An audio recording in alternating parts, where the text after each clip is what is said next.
What's up, Rich Squad? Welcome back to the channel. It's your boy, Dominic Rich. And as you can tell from the title, you already know what I'm here to talk about. The 2018 Ballon d'Or. Okay, so there was a 30-man shortlist. A 30-man shortlist for the Ballon d'Or. We already know who won the Ballon d'Or. It's Luka Modrić from Croatia and Real Madrid.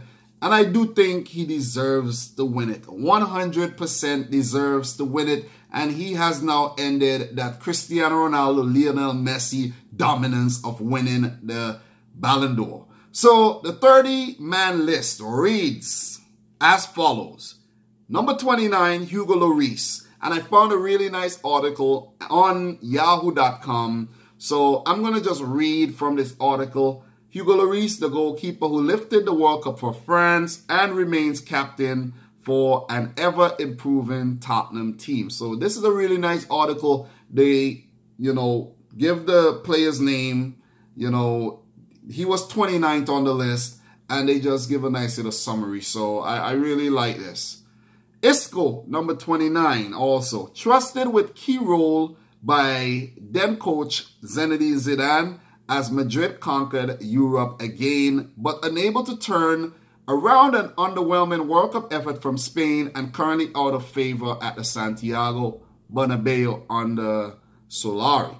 So the under Solari part was added by me though. But Isco, number 29. Diego Godin, number 28. Typically talismanic at center-back for Atletico Madrid in La Liga and on Uruguay's run to the World Cup quarterfinals. Diego Godin, one of the best defenders in the game. Jan Oblak at number 25.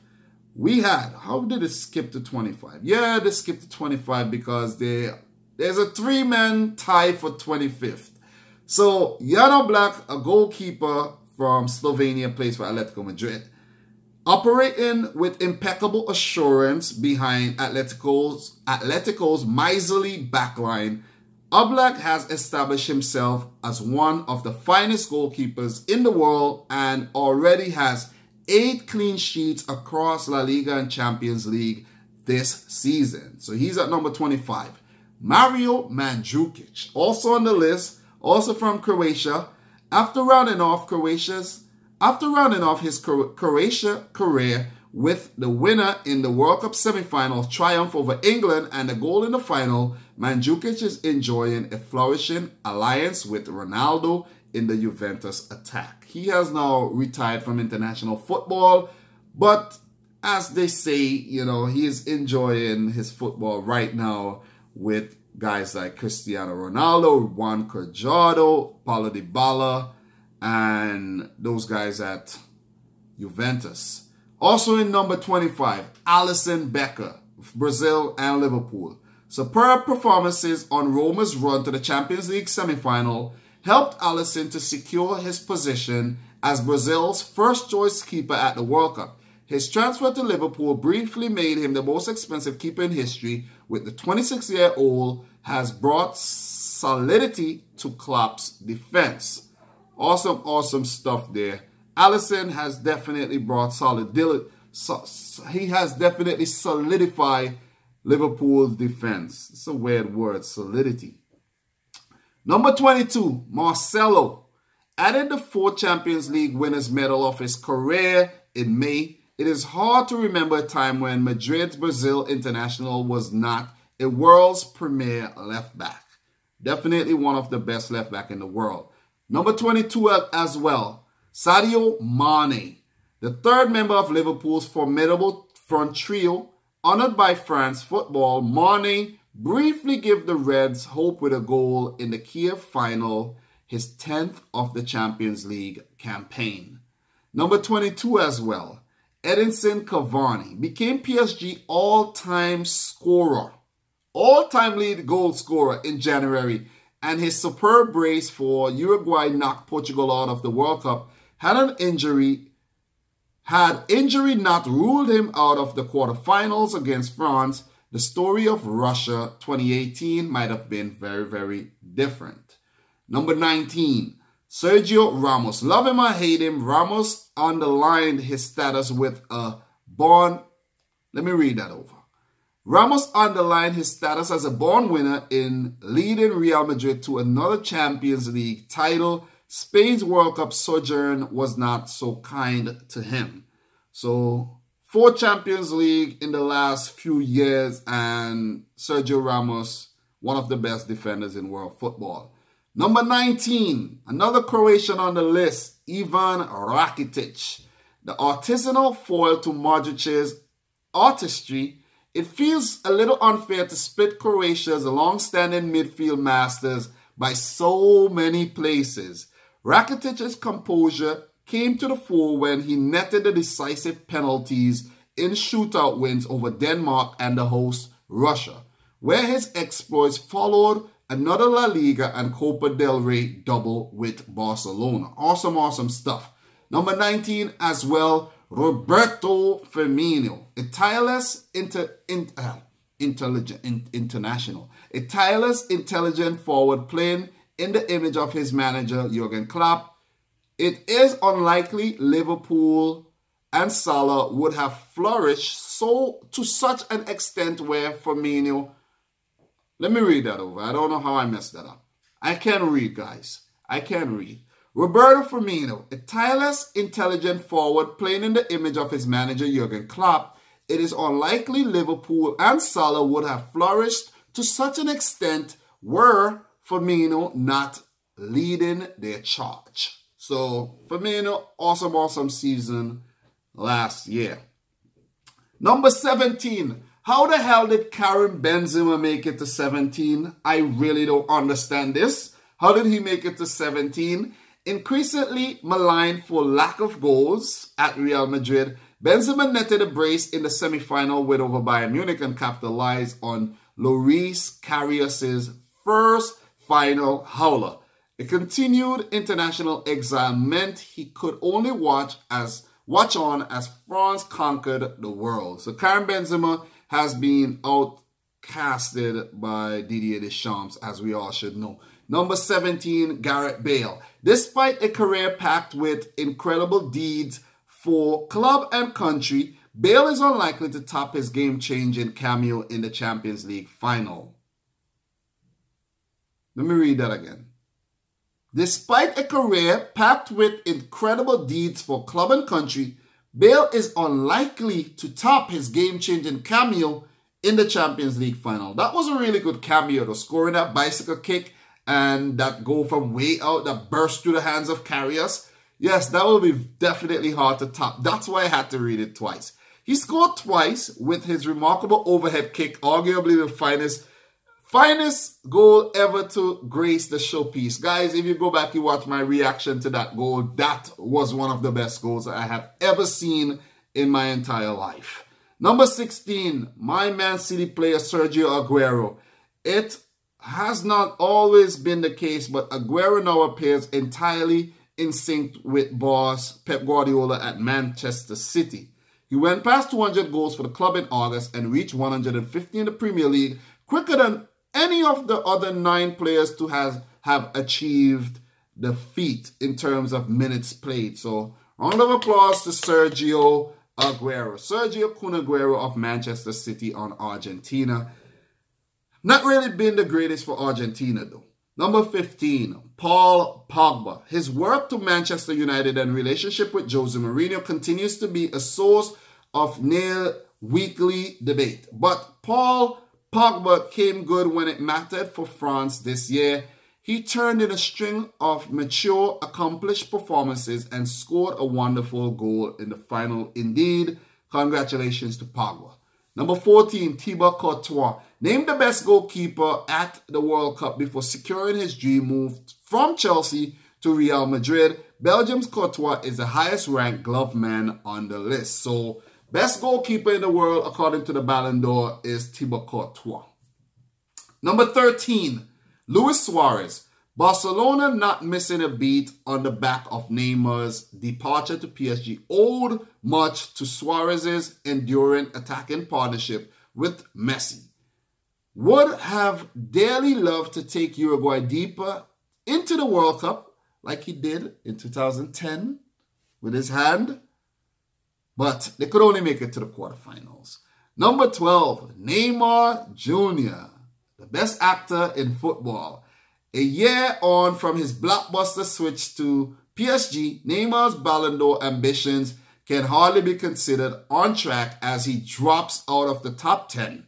A World Cup campaign memorable mainly for his on-field histrionics or theatrics did nothing for him from a public relations point of view. People really hate Neymar now. Similar complaints over simulations were also present after the Brazil star unleashed his mesmerizingly quality upon Liverpool last month. Mesmerizing quality. But Neymar still one of the best players in the world, I think. And I think him moving from Barcelona to PSG kind of hampered his chances of winning the Ballon d'Or. Number 11, N'Golo Kante, the two-time Premier League winner, added the World Cup to his stellar collection in July. Currently adapting to a new box-to-box midfield role under Sarri at Chelsea. I think Sarri should give Kante back his role and, put Jorginho further up. Can't take the role away from Kante. He is not an attacking midfielder. He is, a holding midfielder. So I think that's kind of disrupting the whole flow of things for Chelsea in the middle there. Number 10, top 10 guys. Harry Kane, Manchester. Oh, I'm reading the wrong thing. That's number 9. Harry Kane, because I said Manchester, I'm like, what? Harry Kane does not play for any Manchester clubs. Harry Kane, the World Cup Golden Boot winner, struck 6 times in Russia, showing nerves of steel from the penalty spot that had England dreaming that football might just be coming home. Already in 12 in all competition for Tottenham this season. So Harry Kane, brilliant year, and he rounds off the top 10. Number 9, KDB, Kevin De Bruyne, Manchester City's standout performer in the record-breaking Premier League triumph. De Bruyne's excellent goal helped down Brazil for Belgium to reach a World Cup semi-final. Two knee ligament injuries have hampered his progress this season, and he is still out injured, injuring both knees. Come on, Mr. Kevin De Bruyne, work on strengthening your knees, bro. Your knees. Number 8, Eden Hazard, a dazzling presence despite Chelsea's relative struggles last season. Hazard netted a winning penalty in the FA Cup final and starred at the World Cup for Belgium. Threatened to reach new goal-scoring heights under Maurizio Sarri earlier this term, but has hit something of a drought recently. Eden Hazard, one of the best players in the world by far. Number 7, Raphael Varane. At his best, Varane performs with a composure and authority beyond his 25 years. Vital to Real Madrid and France, gloriously reaching their goals this year. So 3 Champions League in a row and the World Cup. Raphael Varane, and he is the top defender on this list. Top defender. They forgot to mention that. Best defender in the world according to the FIFA Ballon d'Or. Is it the FIFA French Ballon d'Or? France Ballon d'Or. It's not FIFA Ballon d'Or anymore. It's Raphael Varane. Number 6, Mohamed Salah swept the board in England's end-of-season awards after a truly remarkable return of 44 goals in all competitions for Champions League finalist Liverpool. A shoulder injury meant Egypt were denied their talisman, being in such formidable form at the World Cup. Sergio Ramos. Number 5, Lionel Messi. Messi at number 5. Could you guys believe this? Lionel Messi at number 5. In 2018, Messi has scored 41 goals and supplied 20 assists in 45 games across all competitions for Barcelona. His 61 goal involvement more than any other player in Europe's top 5 leagues. His relatively low place in the standings suggests such relentless brilliance is now simply taken for granted. Yes, I agree. A stunning goal versus Nigeria was a rare highlight for him as Argentina's World Cup campaign faltered. So Messi, number 5. Will he win another Ballon d'Or, guys? Maybe. Maybe next year. Kylian Mbappe at number 4. Looks every inch of a future winner of this award. Yes, I agree. Possibly on multiple occasions. Yes, I agree too. Torpedoed, yes, I did say that word right. It's a weird word. Torpedoed Messi's World Cup dreams with a virtuoso display for France against Argentina in Russia. And a brilliant finish in the final was his 4th goal of the tournament, firing Paris Saint-Germain to definitive Champions League performances. Is the next target for the 19-year-old. Imagine he's only 19 years and he's the youngest man on the list. The best young footballer in the world. Number 3, Antoine Griezmann. One of the most consistent forwards in the world. Griezmann scored a brace as Atletico Madrid beat Marseille 3-0 in the Europa League final. A converted penalty in France's 4-2 World Cup final win over Croatia was his 4th of the tournament. Adding La Liga or the Champions League with Atleti this season would give him a strong case to finish on top step next time around. That was a weird, thing. On top step of the medal podium. Top step. 1st, 2nd, 3rd. He is now on the bottom step of that podium. Number 2, guys. Cristiano Ronaldo. Unable to make it 3 in a row in the Ballon d'Or, Ronaldo did just that in the Champions League with Real Madrid, winning a 3rd consecutive final against Liverpool and his 5th overall. The other one being with Real Madrid and Man United. A hat-trick in Portugal's 3-3 draw against Spain eliminated the opening days of the 2018 World Cup, and the 33-year-old is already in double figures at Juventus. Guys, I spoke about 7 things Ronaldo could achieve at Juventus. The video is there. Hardly anybody watched it, so go check it out if you want. But we are now down to number 1 on the list, guys, and that goes to no other than Luka Modrić. He is from Croatia, plays for Real Madrid, formerly of Dinamo Zagreb, formerly of Tottenham Hotspur. After a decade dominated by superstar forwards, Modrić strikes a blow for the little man, a delighted midfield creator who has operated at the top of the game throughout a wonderful career. Real Madrid and Croatia's years would have looked entirely different without him, and I do agree. He was a warrior for Croatia at the 2018 World Cup. He was their midfield maestro. He held things together, and I think he truly, truly deserves this award. Breaking that Cristiano Ronaldo and Lionel Messi dominance. And Croatia's first Ballon d'Or winner. Did Suke win the Ballon d'Or? I don't think so. But guys, what I want to do right now, I just want to list you some of Luka Modric's career achievements. For club, with Dinamo Zagreb, he won the Croatian League in 2005, 2006, 2007, and 2007-08 season. He also won the Croatian Cup in the 06-07 season and the 07-08 season, and the Croatian Super Cup in 2006. For Real Madrid, well, I skipped to Real Madrid because he did not win anything for Tottenham Hotspur. Tottenham Hotspur has never won anything. I'm afraid to say. But for Real Madrid, he won La Liga in the 2016-17 season, Copa del Rey in the 2013-14 season, Supercopa de España in the 2012 and 2017 seasons, UEFA Champions League 2013-14, 2015-16, 2016-17, and 2017-18. Wow.